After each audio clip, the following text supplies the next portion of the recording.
ప్రముఖులు, గౌరవనీయులైన పెద్దలు, స్నేహితుల కామెంట్స్, ఎంతో ధైర్యం కావాలి, ఎంతో సాహసం కావాలి, ఎన్ని కష్టాలకైనా త్యాగాలకైనా సిద్ధం కావాలి. ఇటువంటి పుస్తకం రాయాలి. అటువంటి ధైర్యం సాహసాలకి తోటి అన్నిటికీ సిద్ధపడి రాసినటువంటి కామ్రేడ్ విమలకు హృదయపూర్వకంగా అభినందన తెలియజేస్తున్నాను. ఈ పుస్తకం ఒక బాధితురాలి, విప్లవ బాధితురాలి, విప్లవ కుటుంబం, బాధిత కుటుంబం ఆవేశం, ఆవేదన, ఆక్రందన. బాధితులకి తానొక్కటే కాదు, మొత్తం ప్రజా ఉద్యమాలలో, ముఖ్యంగా విప్లవోద్యమాలలో పనిచేస్తున్నటువంటి స్త్రీలందరి తరఫున నేను ప్రశ్నిస్తున్నాను. మీరంతా ఎటువైపు ఆలోచిస్తున్నారా లేదా ఆలోచించండి అని పిలుపులో ఉంది. ఇటువంటి బాధితులు ఎవరైతే కలువ చేస్తున్నారో అటువంటి వాళ్ళని ప్రశ్నించింది ఒక్క మాస్ లైన్ కాదు, మాస్ లైన్ నాయకత్వాన్ని కాదు, మొత్తం విప్లవోద్యమ సంస్థల నాయకత్వాలను, విప్లవోద్యమ శ్రేణులను నిలబెట్టి ప్రశ్నిస్తోంది పుస్తకం. అందరూ ఆలోచించుకోవాల్సిన అవసరం ఉంది. చాలామంది మరణం తప్పదు. మనం భారతీయ సంస్కృతిలో బ్రహ్మరాత, కర్మ సిద్ధాంతం, ఎట్లాగ చనిపోయాడు, చనిపోకుంటే బాగుండేది అనే భావాలు వ్యక్తమవుతున్నాయి. 50 సంవత్సరాలు విప్లవకారుడిగా పనిచేసినటువంటి ఒక వ్యక్తి, దాని చంద్రశేఖర్ లాంటి వ్యక్తి ఇటువంటి పనికి పూనుకోవటమా? ఇది పిరికివాడు చేయాల్సిన పని, ఇది రాజకీయంగా బలహీనం చేయాల్సిన పని అనే భావాలు వ్యక్తమవుతున్నాయి. మనమందరమే ఆలోచించుకోవాల్సిన పరిస్థితి. అందరూ ఎందుకు వచ్చింది ఈ పరిస్థితి? కమ్యూనిస్టులు కదా, దీర్ఘకాలం ఉద్యమాల్లో అన్ని త్యాగాలకు సిద్ధపడి పనిచేస్తున్నవాడు కదా. అదే కమ్యూనిస్టు విలువలు కలిగినటువంటి వాళ్ళు, కమ్యూనిస్టు ఆచరణ విప్లవోద్యమాలలో త్యాగాలకు సిద్ధమై పనిచేస్తున్నటువంటి నాయకత్వం ఇటువంటి దానికి ఎందుకు కోరుకుంది అనే ప్రశ్నలు వేధిస్తున్నాయి. ఒక విషయం గుర్తుపెట్టుకోవాలి, కమ్యూనిస్టులు అనే వాళ్ళు ఆకాశం నుంచి ఊడిపడరు. ఈ వర్గ సమాజంలోనే పుట్టి, ఈ వర్గ సమాజంలోనే జీవిస్తూ, ఈ వర్గ సమాజంలోనే కొనసాగుతూ ఉంటారు. కమ్యూనిస్టుగా సిద్ధాంతాన్ని స్వీకరించి ఆచరణ పూనుకున్న 100% కమ్యూనిస్టులు వర్గ సమాజంలో ఉండరు. ఈ భౌతిక వాస్తవం మనం గుర్తుపెట్టుకోవాలి. మనం కమ్యూనిస్టులుగా మారటానికి, కమ్యూనిస్టులుగా అభివృద్ధి చెందటానికి ఆ వైపు ప్రయాణం చేస్తున్నాం. ఈ ప్రయాణ క్రమంలోనే చుట్టూ ఉన్నటువంటి మన సమాజం, ఈ సమాజ ప్రభావం మనందరి మీద ఉంటుంది. అందరూ కొందరు వెనకడిగేస్తారు, కొందరు మెల్లగా ఆగిపోతారు. అట్లా చివరి దాకా పోవటం అనేటువంటిది చాలా తక్కువగా ఉంటుంది. ఈ భౌతిక వాస్తవాన్ని పట్టుకుంటే ఆశ్చర్యం కలగదు. మనం అందరం భారతీయులు. మనందరం ఏ పార్టీ వాడమైనా, ఏ రాజకీయాలున్నా, మన సంస్కృతిలో ఉన్నటువంటి కొన్ని మంచి విలువల్ని పాటిస్తాం, ఆచరిస్తాం. ఎవరైనా చనిపోయినప్పుడు ఇష్టమైతే వెళతాం, పరామర్శిస్తాం, 4 మంచి మాటలు చెబుతాం. కానీ రాళ్ళెయ్యం, పూలయ్యకపోతే మనల్ని రాళ్ళు వేయకండి. విప్లవకారులుగా ఆ పని చేయకూడదు.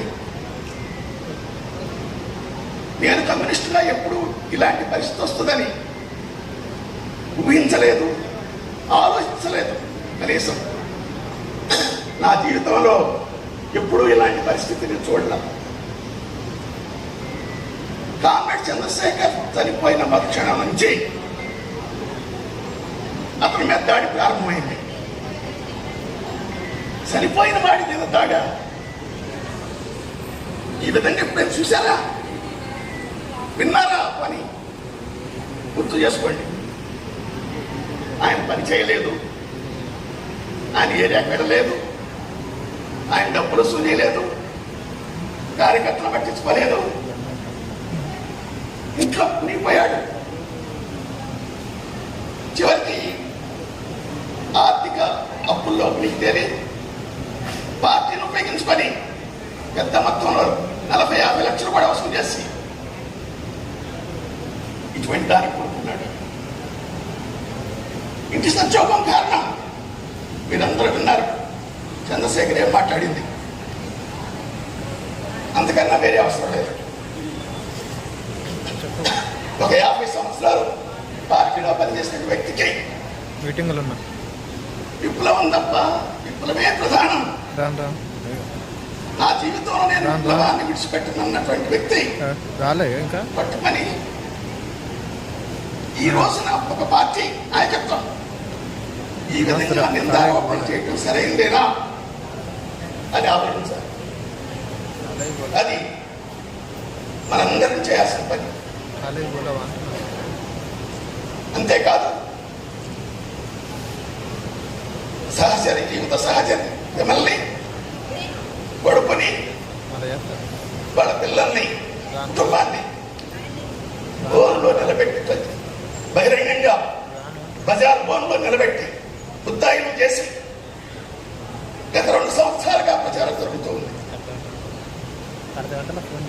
మీరే అయితే ఏం చేస్తారు? ఏం చెయ్యాలి? దీనికి ఆమె ఏం భావించింది? ఇంకా పురుషాధిక్యత,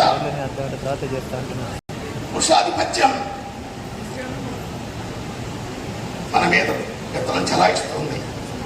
ఆ అహంకారమే, పురుషాహంకారమే ఈ దాడి భాగంలో ఉంది అని భావిస్తుంది. మనం అందరం కొంతమంది కమ్యూనిస్టులు ఉన్నాం. మాలో పురుషాధిపత్యం లేదు, పురుషాహంకారం లేదు, స్త్రీ పురుషాహంకారం మధ్య తేడా లేవు అని అనొచ్చు. కానీ అది సాధ్యమయ్యేది కాదు. బహుశా పురుషాధిపత్యం నశించి స్త్రీ పురుషుల మధ్య సమానత్వం వస్తే ప్రపంచ సమాజం విముక్తైనట్టు. అది సుదీర్ఘంలో ఉంది. మనం దానికి చేరుకోవాల్సి ఉంది.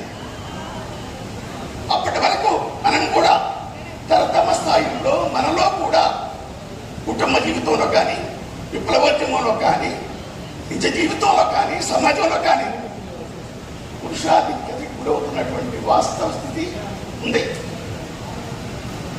మరి న్యాయం కోసం అన్యాయాలకు వ్యతిరేకంగా పోరాటం చేసేవాళ్ళు, ఉద్యమాలు చేసేవాళ్ళు ఏం చేయాలి? ఇటువంటి విషయాలు జరిగినప్పుడు ప్రేక్షకులుగా ఉండాలా, తటస్థంగా ఉండాలా, న్యాయం వైపు నిలబడాలా నిర్ణయించుకోవాలి. కమ్యూనిస్టులుగా అయితే న్యాయం వైపు నిలబడాలి. అన్యాయాన్ని ఎదుర్కోవాలి, తప్పును తప్పనాలి, దాన్ని సమర్థించుకోవాలి. దీనికి కారణం చాలా చాలా మాట్లాడుతున్నారు.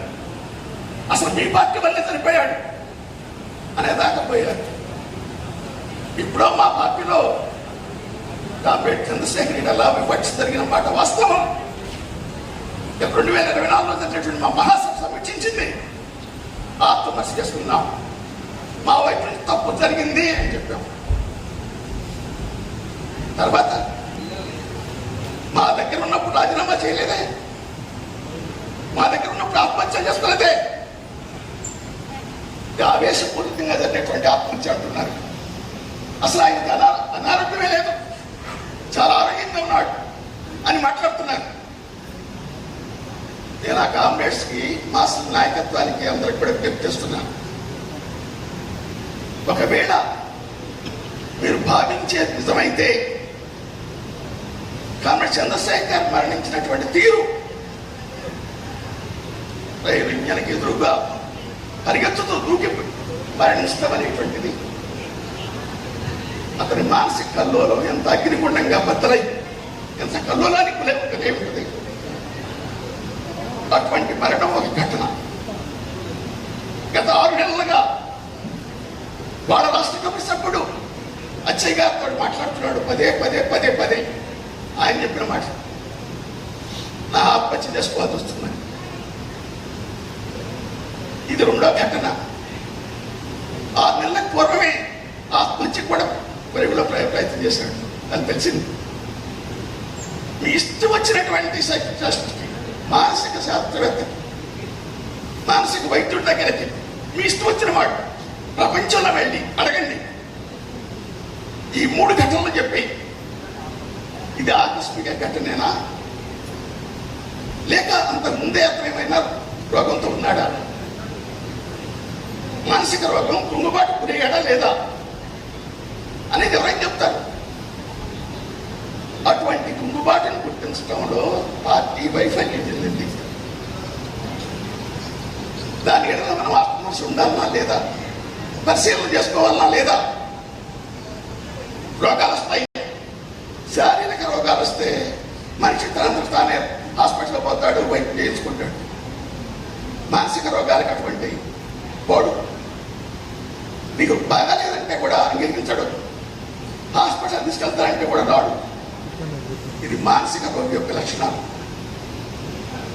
అంటే మానసిక రోగిగా ఉన్నటువంటి వాళ్ళని పట్టుకొని, చంద్రశేఖర్ను పట్టుకొని మామూలు వ్యక్తిగా అతని మీద విమర్శ, దాడి చేయటం తప్పు కాదు. మన భారత శిక్షాస్మృతి ప్రకారం నేరం కూడా. అటువంటి నేరం చేసింది చంద్రశేఖర్ని మనం కోల్పోయాం. ఉద్యమం కోల్పోయింది. కోల్పోవటం అంటే గాలిలో దీపం పెట్టి దేవుడాన్ని మేమంటే ఉండదు. రోగాలు వచ్చినప్పుడు ఏం చేస్తున్నాం? వైద్యుడి దగ్గరికి తీసుకెళ్తున్నాం, వైద్యం చేస్తున్నాం. అతను తగినటువంటి సౌకర్యాలు, ఆత్మవిశ్వాసం కలిగిస్తున్నాం.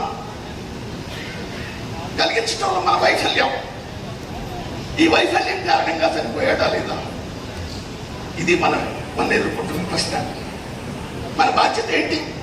భవిష్యత్తులోనైనా ఇలాంటి జరగకుండా దీని ఆత్మవిశ్వాసం ఉండాలి. మేము శిక్షణ చనిపోయినటువంటి కుటుంబం ఎట్లా వైఖరేంటి? చనిపోతే కనీసం భర్త శవాన్ని, సహచరుడి శవాన్ని ఎక్కడ దహనం చేద్దామని అడుగుతారా? అడగరా? పార్టీ ఎప్పుడైనా సరే అడగకుండా చేసిందా? ఎవరి విషయంలోనైనా? మన విషయంలో ఈ విషయం జరగల. ఎంత బాధ అనిపిస్తుంది. సంతాపం పెడితే కుటుంబంతో సంప్రదిస్తారా లేదా నేను అడుగుతున్నాను. ఇది పార్టీ బాధ్యత అవునా కాదా? సంప్రదించారా నేను అడుగుతున్నాను. సంప్రదించకపోగా నిర్ణయాన్ని చెప్పి ఆమె అభిప్రాయం చెప్పి ఆమె చేయాల్సిందే ఉండాలేసి. అంటే ఇటువంటి వివక్షత, ఇటువంటి దుర్భాగ్యమైనటువంటి భాషాణ హృదయం లాగా దాడి న్యాయమైందేనా? పార్టీ ప్రతిష్టను పెంచుద్దా? మీ నాయకత్వానికి శోభ తెస్తుందా? ఇటువంటివన్నీ కూడా నష్టం కలిగిస్తాయి. చిరిగి నష్టం కలిగించింది. కాంగ్రెస్ మాట్లాడారు. ఇటువంటి చనిపోయి భర్త శోక సముద్రంలో మనకు ఉన్నటువంటి విమల మీద రోజు ఈ దుష్ప్రచారం చేసే బదులు మీ పార్టీ 2 సంవత్సరాలైంది ఐక్యతా సభ జరుపుకొని ఈనాటి ప్రస్తుత పరిస్థితి కర్తవ్యాలు ఆమోదించాల. ఆ పని చేయండి. ఈనాటికి నందా డాక్యుమెంట్ మీకు లేదు. ఆ పని చేయండి. రాజకీయ వైఫల్యాలకు పెట్టుకోవడం కోసం మేము ఉన్న విషయాలు చెప్తే సోదర పార్టీగా ఎత్తి చూపితే మా పార్టీ మీద విద్వేషంతో మా పార్టీని దోషం చేయడం కోసం ఈ పని చేస్తున్నారని విమర్శించారు. మాకు అటువంటి దురుద్దేశాలు లేవు. అన్ని పార్టీలు బాగుండాలి, విప్లవకారులంతా ఎప్పటికైనా ఐక్యం కావాలి అనే లక్ష్యంగా పనిచేస్తున్నాం. ఇక ముందు కూడా అటువంటి ఉద్యమాలకి మనందరం కూడా మన సంపూర్ణ సహాయ సహకారాలు అందించాలి, భాగస్వాములు కావాలి. సమయాతీతం వల్ల కామ్రేడ్ చంద్రశేఖర్కి కేంద్ర కమిటీ తరఫున సిపిఎం డెమోక్రసీ కేంద్ర కమిటీ తరఫున విప్లవ జోహార్లు అర్పిస్తూ వారి కుటుంబానికి, పిమ్మలకి, బావలకి, కుటుంబ సభ్యులకి సంతాప సానుభూతి తెలియజేస్తూ వారందరికీ విజ్ఞప్తి చేస్తున్నారు. కామ్రేడ్ వైఎస్ చంద్రశేఖర్ ఏ ఆశయం కోసం అయితే విప్లవాశయం కోసం తన జీవితాన్ని అర్పించి అమరుడయ్యాడు, ఆ ఆశయ సాధన కోసంలో జరిగేటువంటి విప్లవోద్యమంలో భాగస్వాములు కావాలని విజ్ఞప్తి చేస్తూ ముగిస్తున్నాను. అన్న